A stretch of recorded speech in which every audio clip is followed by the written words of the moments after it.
Hello students, आज हम class 11th RBSE व्यवसाय अध्ययन का चैप्टर नंबर 1 जिसका नाम है व्यवसाय, व्यापार और वाणिज्य, उसके संबंध में पढ़ेंगे। सबसे पहले तो हमें पता होना चाहिए व्यवसाय क्या है, व्यापार क्या है और वाणिज्य क्या है। व्यवसाय अर्थात व्यस्त रहना, यानी कुछ लोग समझते थे कि व्यवसाय का अर्थ क्या है, व्यस्त रहना, यानी जो भी लोग व्यस्त रहते हैं वही व्यवसाय कहते हैं। कुछ लोगों का मानना था कि जो व्यवसाय करते हैं व्यवसाय से बहुत लाभ प्राप्त होता है, खूब पैसा प्राप्त होता है, ठीक है, लेकिन व्यवसाय का अर्थ इससे कुछ डिफरेंट है। व्यवसाय वह है जिसमें आर्थिक क्रियाएं की जाती है, किसके उद्देश्य से, धन कमाने के उद्देश्य से। ये सभी क्रियाएं उत्पादन से लेकर बिक्री के पश्चात तक जितनी भी सभी क्रियाएं की जाती है सभी को हम व्यवसाय में शामिल करते हैं, जिसको इंग्लिश में बिजनेस के नाम से भी जानते हैं। नेक्स्ट है व्यापार, जिसे हम ट्रेड भी कहते हैं। व्यापार का अर्थ है व्यवसाय से ये संकुचित है लेकिन व्यवसाय का एक पार्ट है, एक अंग है, अर्थात वस्तुओं एवं सेवाओं की जो बिक्री करने की जो क्रिया की जाती है अर्थात क्रय और विक्रय किया जाता है, इसे हम क्या कहते हैं, व्यापार। नेक्स्ट आता है वाणिज्य, जिसे हम कॉमर्स के नाम से भी जानते हैं। वाणिज्य जिसके अंतर्गत व्यापार और व्यापार की जितनी भी सहायक क्रियाएं हैं उन सभी को सम्मिलित किया जाता है। अब आपके दिमाग में आएंगे कि व्यापार करने के लिए कौन कौन सी सहायक क्रियाएं अपने काम में आती है। समझिए, व्यापार करने के लिए किसकी आवश्यकता होती है, हमें धन की। और धन कोई आवश्यक है कि हमारे पास इतना धन हो कि हम अपने व्यापार को आसानी से कर सकें, नहीं, इसके लिए हमें उधार भी लेना पड़ता है, या हम बैंकों के माध्यम से लेन देन भी करते हैं, चेक का लेन देन करते हैं, ऑनलाइन पेमेंट करते हैं। तो वाणिज्य की जो सहायक यानी व्यापार की जो सहायक क्रिया है वो एक हो गई बैंक। फिर हम सब जानते हैं कि बैंक तो है ही, अब बैंक के माध्यम से वित्त प्राप्त कर ली और वित्त प्राप्त करने के पश्चात हमने उत्पादन का कार्य शुरू किया। जब उत्पादन का कार्य शुरू किया तो उससे पहले हमें लोगों की आवश्यकताओं का पता करना पड़ेगा, तो हमने लोगों की आवश्यकताओं का पता भी लगाया और जो माल तैयार कर रहे हैं उसके लिए हमने विज्ञापन भी दिए। अब माल तैयार होने के लिए और रॉ मटेरियल खरीदने के लिए, रॉ मटेरियल को एक स्थान से लाने और ले जाने के लिए, तैयार माल को एक स्थान से दूसरे स्थान पर लाने और ले जाने के लिए हमें किसकी आवश्यकता होगी, परिवहन के संसाधनों की। तो व्यापार की सहायक क्रिया परिवहन के संसाधन में अर्थात परिवहन भी है। फिर माल तैयार हो गया, लेकिन ये आवश्यक थोड़ी कि माल तैयार होते संपूर्ण माल बिक जाए, नहीं बिकेगा ना। तो ऐसी स्थिति में जब माल की आवश्यकता उस समय मांग की पूर्ति करने के लिए हम एक सुरक्षित स्थान पर उस माल को रखना चाहेंगे, वो है भंडार गृह, जिसे वेयर हाउसेस के नाम से भी जानते हैं। ये सभी हमारी कौन सी क्रियाएं हैं, व्यापार की सहायक क्रियाएं, जो कि हम आगे चैप्टर में पढ़ेंगे विस्तृत रूप में। अब जैसे ही हम 10th पास आउट होते हैं, 10th पास आउट होने के पश्चात हमारे दिमाग में आता है कि हम कौन सा ऐसा विषय लें, क्या लें, या हमें क्या करना चाहिए, भविष्य में क्या करना चाहिए। इन सब के लिए सभी के दिमाग में एक अलग अलग रूपरेखा होती है। कोई किसी के पास कुछ और योजना होती है, कोई किसी के पास कुछ और योजनाएं होती है। इस चैप्टर में हमें चार मित्रों के द्वारा एक अपने मित्र के घर जब वो जाते हैं तो वो आपस में अपने परीक्षा के दिनों का भी अनुभव करते हैं और चर्चा करते हैं कि हमें क्या करना है, क्या कर सकते हैं। ऐसे में उस मित्र के पिताजी जब उनके पास आते हैं तो वो पूछते हैं कि बेटा आप भविष्य में क्या करना चाहते हो। तो कोई प्रॉपर जवाब दे नहीं पाता, क्योंकि जब हम 10th पास आउट करते हैं उस समय हमारा दिमाग भी इतना नहीं चलता कि हमें क्या करना है क्या नहीं करना, हम सोच नहीं पाते हैं, क्योंकि बहुत सारी फील्ड्स होती है जिस फील्ड्स का हमें पता होता है लेकिन वो भी आधा और अधूरा, इसलिए हम निश्चित नहीं कर पाते कि हम क्या करें या क्या नहीं करें। उनमें से उन 5 मित्रों में से एक मित्र ने बड़े उत्तेजित होकर कहा कि अंकल क्या करना चाहिए। तो अंकल ने बोला कि ऐसा करें, क्यों ना हम एक व्यवसाय करें। तो चूंकि अंकल यानी वो उस जो उनके मित्र के पिताजी थे वो एक सफल व्यवसायी थे, तो जब उन्होंने कहा कि व्यवसाय में बहुत अच्छा अवसर है तो सबको लगा कि हाँ हमें तो व्यवसाय करना चाहिए। क्यों करना चाहिए, क्योंकि व्यवसाय के द्वारा हम ढेर सारा पैसा प्राप्त कर सकते हैं, कमा सकते हैं। तो उसके पिताजी ने कहा कि बेटा केवल पैसा ही नहीं कमा सकते, यानी व्यवसाय में केवल पैसा ही नहीं है और भी बहुत कुछ है। और ये कहकर वो अपने स्थान से चले गए। तभी उनके दिमाग में चला कि और ऐसा क्या क्या है जो उस व्यवसाय में लाभ या पैसे के साथ साथ सम्मिलित है, जिसका हमें जानकारी ही नहीं है। इस संबंध में बहुत सारे उनके दिमाग में सवाल उठे और वो उन सवालों का जवाब कहाँ से मिलेगा, इसके लिए उन्होंने सोचा क्यों ना हमारे ही स्कूल के जो कॉमर्स के जो हमारे टीचर हैं हम उनसे पूछेंगे, क्योंकि व्यवसाय के बारे में वो पढ़ाते हैं और उन्हें इसकी जानकारी होगी, निश्चय ही वो हमें इसके बारे में बताएंगे। इस चैप्टर में हमें यही बताया गया कि व्यवसाय क्या है, वाणिज्य क्या है और व्यापार क्या है।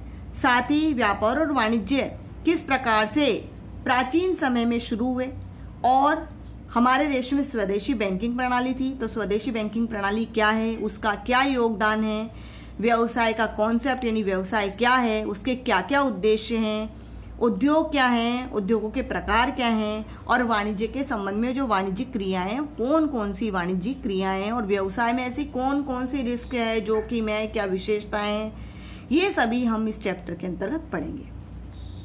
इस चैप्टर के अंदर सबसे पहले हम पढ़ेंगे व्यापार और वाणिज्य का इतिहास।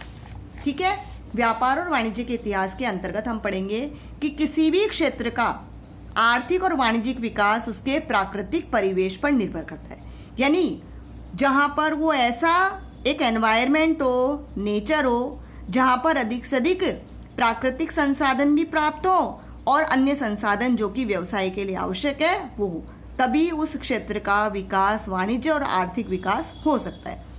ये भारतीय उपमहाद्वीप यानी हमारा भारत एक उपमहाद्वीप है जिसका विस्तार है उत्तर में हिमालय तक और दक्षिण में हिंद महासागर और बंगाल की खाड़ी तक।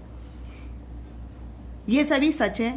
व्यावसायिक मार्ग जिन्हें लोकप्रिय रूप से यानी व्यावसायिक मार्ग जो आसानी से किया जा सके, ऐसे व्यावसायिक मार्ग को लोकप्रिय रूप से क्या कहा जाता था, रेशमी राह, यानी ऐसी राह जिसे आसानी से जिस राह से जाया जा सकता है, यानी इस मार्ग के द्वारा आसानी से व्यवसाय किया जा सकता है। सामान्य रूप से संपूर्ण विश्व और विशेष रूप से एशिया में आसपास के विदेशी राज्यों और साम्राज्यों से व्यावसायिक और राजनीतिक संपर्क स्थापित करने में मदद करते हैं। भारत से मसाले के व्यापार में उपयोग किए गए पूर्व और पश्चिम में जोड़ने वाले मार्ग को क्या कहा जाता है, मसाला मार्ग, यानी मसालों को पूर्व से पश्चिम तक ले जाने के लिए जिस मार्ग के द्वारा, समुद्री मार्ग के द्वारा जाया जाता था, वो मार्ग क्या कहलाता है, मसाला मार्ग। प्राचीन भारत में इन्हीं मार्गों के कारण प्रमुख राज्य, महत्वपूर्ण व्यापारिक केंद्र और औद्योगिक क्षेत्र निखरे, यानी उनका और अधिक क्या हुआ, विकास और विस्तार हुआ, जिन्होंने बदले में, इसके बदले में क्या मिला, घरेलू और अंतर्राष्ट्रीय व्यापार की प्रगति भी सुगम और आसान हो गई। प्राचीन काल में यानी पुराने समय में भारत और वाणिज्य ने भारतीय उपमहाद्वीप को आर्थिक जगत में एक महान निर्यातक केंद्र बनाने में महत्वपूर्ण भूमिका अदा की, क्योंकि प्राचीन समय में हम सब जानते कि हमारे देश को सोने की चिड़िया के नाम से भी जाना जाता था। यहाँ सोना नहीं मिलता था, लेकिन यहाँ इतनी धन संपदा थी कि प्रत्येक के घर बहुत अच्छा यानी वो व्यवसाय भी संचालित होते थे और बहुत अधिक धन भी था। हर तरह से वो धन संपदा से क्या थे, संपन्न थे। पुरातात्विक प्रमाणों ने प्रदर्शित किया है कि प्राचीन भारतीय अर्थव्यवस्था का प्रमुख आधार भूमिगत और सामुद्रिक, अंतर्देशीय और विदेशी व्यापार और वाणिज्य था। यानी पुराने समय में जो हमारी भारतीय अर्थव्यवस्था थी, उसके मुख्य जो आधार थे वो थे स्थानीय थल व्यापार और समुद्री व्यापार, जिसके माध्यम से हम हमारे देश में और विदेशों में व्यापार और वाणिज्य करते थे। ईसा पूर्व तीसरी सहस्त्राब्दी में व्यापारिक केंद्र भी आगे आए और इन व्यापारिक केंद्रों के परिणाम स्वरूप ही व्यापारियों और व्यापारिक समुदायों के वर्चस्व वाले भारतीय समाज का क्या हुआ, निर्माण। परिणाम स्वरूप बड़े बड़े व्यापारिक घरानों का क्या हुआ, निर्माण, उदय हुआ। प्राचीन काल के दौरान राजनीतिक अर्थव्यवस्था और सैनिक सुरक्षा में भी अधिकांश संयुक्त भारतीय उपमहाद्वीप को व्यापार नियमों को ध्यान में लाकर योजनाएं बनाई गई थी। यानी प्राचीन समय में चाहे राजनीतिक अर्थव्यवस्था हो या सैनिक, उसको भी इस प्रकार से बनाया गया था कि व्यापार को नियमानुसार सही प्रकार से संचालित किया जा सके, ऐसी योजनाएं बनाई गई थी। इससे एक सामान्य आर्थिक व्यवस्थापन भी मापने में, यानी उस आर्थिक व्यवस्था को मापन आसानी से किया जा सके, इसमें क्या बनी, एक रूपता। और मुद्रा के रूप में किसका उपयोग किया जाने लगा, सिक्कों का। व्यापारिक गतिविधियों को बढ़ाया गया और बाजार का भी क्या हुआ, विस्तार। कैसे हुआ, पहले तो हमारे लोकल मार्केट था, धीरे धीरे अंतर्राष्ट्रीय स्तर पर भी व्यवसाय संचालित होने लगे, तो हमारा बाजार भी क्या हुआ, बढ़ा। स्वदेशी बैंकिंग प्रणाली, आर्थिक जगत में प्रगति के साथ मुद्रा के रूप में अन्य वस्तुओं के उपयोग को धातु ने अपनी विभाजकता और स्थायित्व के गुणों के कारण प्रतिस्थापित किया। यानी पहले हम जिस मुद्रा का प्रयोग करते थे वो मुद्रा धातु के रूप में नहीं थी, हम वस्तु विनिमय करते थे। धीरे धीरे वस्तु विनिमय का स्थान किसने ले लिया, धातु के रूप में मुद्रा ने। जैसे सिक्के, जैसे ही मुद्रा ने मापन की इकाई और विनिमय के माध्यम के रूप में कार्य किया, धात्विक मुद्रा यानी धातु की मुद्रा का भी क्या हुआ, प्रारंभ हो गया। और इसके उपयोग के कारण ही आर्थिक जो गतिविधियां थी उनमें भी क्या आई, तेजी। हुंडी और चिट्ठी जैसे दस्तावेजों का उपयोग किया गया। हुंडी अर्थात एक ऐसा प्रलेख जिसमें एक व्यक्ति यानी व्यापारी अपने ग्राहक को लिखित में उसके भुगतान के संबंध में लिखता है, जिस पर स्वीकृति कौन देता है, उसका ग्राहक। एक व्यक्ति से दूसरे व्यक्ति को जब द्रव्य लिया जाता है अर्थात मुद्रा या कोई सामग्री ली जाती है तो उसके लेन देन में होने लगा। प्रमुख विनिमय के साधन के रूप में उपमहाद्वीप में किसका प्रयोग किया, हुंडी का काम किया। जो आज हम बिल जारी करते हैं उसकी बजाय क्या जारी होती थी, हुंडी। स्थानीय भाषा में होती थी, अर्थात अगर राजस्थान में है तो राजस्थान में जो भाषा बोली जाती है अर्थात राजस्थानी भाषा, तमिल में है तो तमिल भाषा में, जो भी उस एरिया की लोकल भाषा थी उस लोकल भाषा में वो लिखी जाती थी और उस पर अनुबंध किया जाता, अर्थात अनुबंध की सारी शर्तें की लिखी जाती थी। बिना शर्त द्रव्य के भुगतान का वचन, यानी बिना किसी भी शर्त के जो भी धनराशि सामने वाला मांग रहा है उसके भुगतान का वचन देना। आदेश अधिपत्र अर्थात वारंट, वैध विनिमय द्वारा हस्तांतरण से परिवर्तित, यानी कानूनी रूप से उसका क्या किया जा सकता है, ट्रांसफर करके उसको परिवर्तित भी किया जा सकता था। फिर है कौन कौन सी हुंडियां उस समय प्रचलन में थी, तो कौन कौन सी हुंडियां प्रचलन में थी। हुंडी का नाम था धनीजो, जो कि दर्शनी अर्थात देखते, किसी भी व्यक्ति को दे होती थी और भुगतान पाने वाले पर यानी जो भी भुगतान पाता था उस पर कोई किसी प्रकार की रेस्पॉन्सिबिलिटी दायित्व नहीं होता था।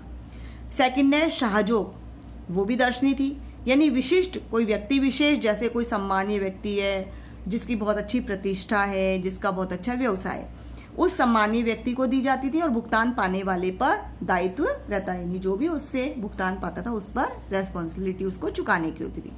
फरमानजोग, ये भी दर्शनी होती थी। हुंडी आदेशित व्यक्ति को, यानी हुंडी में जिस व्यक्ति का नाम दिया जाता है कि फला व्यक्ति को भुगतान किया जाए, उस आदेशित व्यक्ति को दे होता था। देखनहार, वो भी दर्शनी होती थी, यानी वाहक और प्रस्तुतकर्ता, जो भी उसको लेकर आए या जो भी उसको प्रस्तुत कर रहा है उसको भुगतान किया जाता था। फरमानजोग यानी मुद्दती अर्थात एक निश्चित अवधि की होती थी, यानी उस हुंडी में जो अवधि लिखी जाती थी उस अवधि के पश्चात जो भी व्यक्ति आदेशित होता था उस व्यक्ति को भुगतान किया जाता था। जोखिमी, यानी ये भी अवधि के आधार पर होती थी। प्रेषित माल, यानी जो भी माल भेजा जा रहा है उस पर माल के ऊपर आहरित ड्राइंग्स की जाती थी। यदि माल मार्ग में खो जाता तो माल का जो पाने वाला था या धारक केवल लागत वहन करता था और आहरी का यानी लागत के अलावा उसका कोई दायित्व नहीं होता था। स्वदेशी बैंकिंग प्रणाली, स्वदेशी बैंकिंग प्रणाली ने मुद्रा, उधार और साख पत्रों के माध्यम से घरेलू और विदेशी व्यापार के वित्त पोषण में महत्वपूर्ण योगदान दिया। यानी स्वदेशी बैंकिंग प्रणाली के द्वारा पैसा लोन के रूप में उधार लिया जाता था और साख पत्र के द्वारा भी उधार लिया जाता था। देश में, हमारे देश में भी और विदेशी देशों में भी वित्त की जो आवश्यकता उस आवश्यकता की पूर्ति का उसका महत्वपूर्ण योगदान था। बैंकिंग के विकास के साथ साथ यानी बैंकों के विकास के साथ साथ लोगों ने बैंकरों के रूप में कार्य करने वाले व्यक्तियों या सेठों के साथ कीमती धातुओं को जमा करना शुरू किया। समझिए, आपने अपने बड़े बुजुर्गों के मुंह से सुना होगा कि हमारे देश में साहूकार होते थे और वो साहूकार क्या करते थे, हमें पैसा उधार देते थे लेकिन बदले में हमारी कोई भी कीमती धातु रखते थे या हमारे जमीन जायदाद के कागज रखते थे। तो ये सेठ और साहूकार वो होते थे जो पैसा देते थे लेकिन बदले में धातुएं वगैरह कोई भी कीमती धातु रखते थे, उसी के मूल्य के बराबर वो पैसा देते थे। ये पैसा निर्माताओं को अर्थात जो माल का निर्माण करना चाहता है, उत्पादन करना चाहता है, उनको अधिक वस्तुओं का उत्पादन करने के लिए या संसाधनों की, यानी जो भी उसको संसाधन प्राप्त करना है, उस संसाधनों की आपूर्ति के लिए एक साधन बन गए थे। कृषि और पशुपालन प्राचीन लोगों के आर्थिक जीवन का महत्वपूर्ण घटक, यानी अधिकतम लोग हमारे यहाँ कृषि करते थे या पशुपालन का कार्य करते थे, वही उनके जीवन का आर्थिक आधार था, उसी से उनको इनकम प्राप्त होती थी। अनुकूल जलवायु और परिस्थितियों के कारण वे एक साल में 2 या 3, कभी कभी 3 फसलें भी, यानी उस समय जलवायु अच्छी थी, बारिश अच्छी होती थी, मौसम फसलों के अनुसार होता था, तो ऐसी स्थिति में कई बार तो एक वर्ष में 3 बार भी वो फसलों को उगा लेते थे।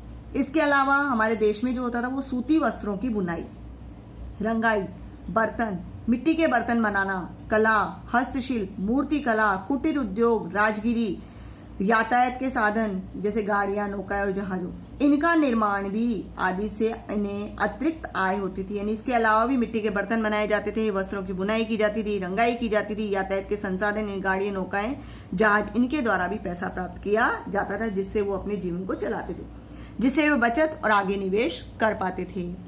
प्रसिद्ध वर्कशॉप यानी कारखाने भी थे, और वहां पर कौन काम करते थे? कुशल कारीगर, और कच्चे माल को निर्मित माल में परिवर्तित किया जाता था, जिसकी बहुत अधिक मात्रा में मांग थी, क्योंकि कारखाने थे लिमिट मात्रा में।